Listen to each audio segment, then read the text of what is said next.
एक बार की बात है, राजा बलि समय बिताने के लिए एकांत स्थान पर गधे के रूप में छिपे हुए थे।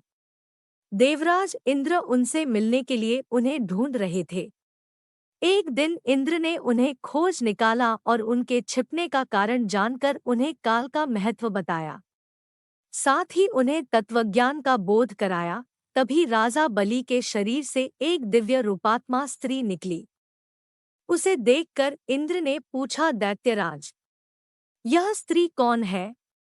देवी, मानुषी अथवा आसुरी शक्ति में से कौन सी शक्ति है?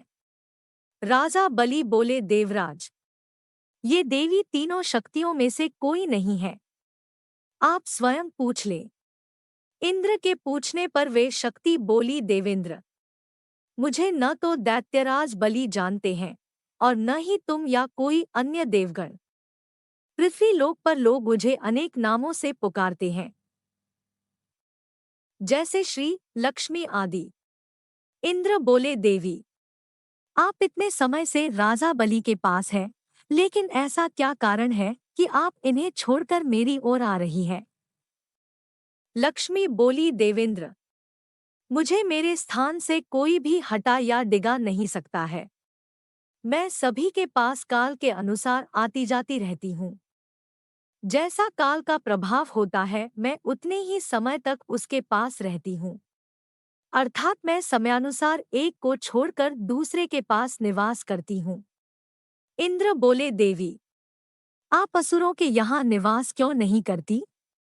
लक्ष्मी बोली, देवेंद्र, मेरा निवास वहीं होता है जहाँ सत्य हो, धर्म के अनुसार कार्य होते हों, व्रत और दान देने के कार्य होते हों। लेकिन असुर भ्रष्ट हो रहे हैं। ये पहले इंद्रियों को वश में कर सकते थे, सत्यवादी थे, ब्राह्मणों की रक्षा करते थे, पर अब इनके ये गुण नष्ट होते जा रहे हैं। ये तपोपवास नहीं करते, यज्ञ, हवन, दान आदि से इनका कोई संबंध शेष नहीं है। पहले ये रोगी, स्त्रियों, वृद्धों, दुर्बलों की रक्षा करते थे, गुरुजन का आदर करते थे, लोगों को क्षमादान देते थे। लेकिन अब अहंकार, मोह, लोभ, क्रोध, आलस्य, अविवेक, काम आदि ने इनके शरीर में जगह बना ली है। ये लोग पशु तो पाल लेते हैं, लेकिन उन्हें चारा नहीं खिलाते, उनका पूरा दूध निकाल लेते हैं और पशुओं के बच्चे भूख से चीत्कारते हुए मर जाते हैं। वह बच्चों का लालन पालन करना भूलते जा रहे हैं। इनमें आपसी भाईचारा समाप्त हो गया है। लूट, खसोट, हत्या, व्यभिचार, कलह, स्त्रियों की पतिव्रता नष्ट करना ही इनका धर्म हो गया है।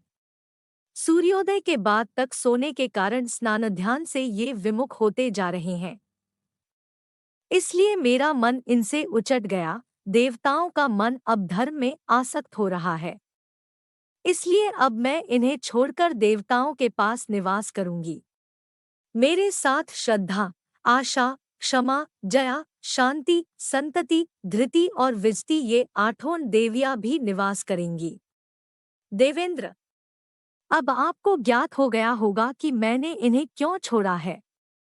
साथ ही आपको इनके अवगुणों का भी ज्ञान हो गया होगा। तब इंद्र ने लक्ष्मी को प्रणाम किया और उन्हें आदर सहित स्वर्ग ले गए।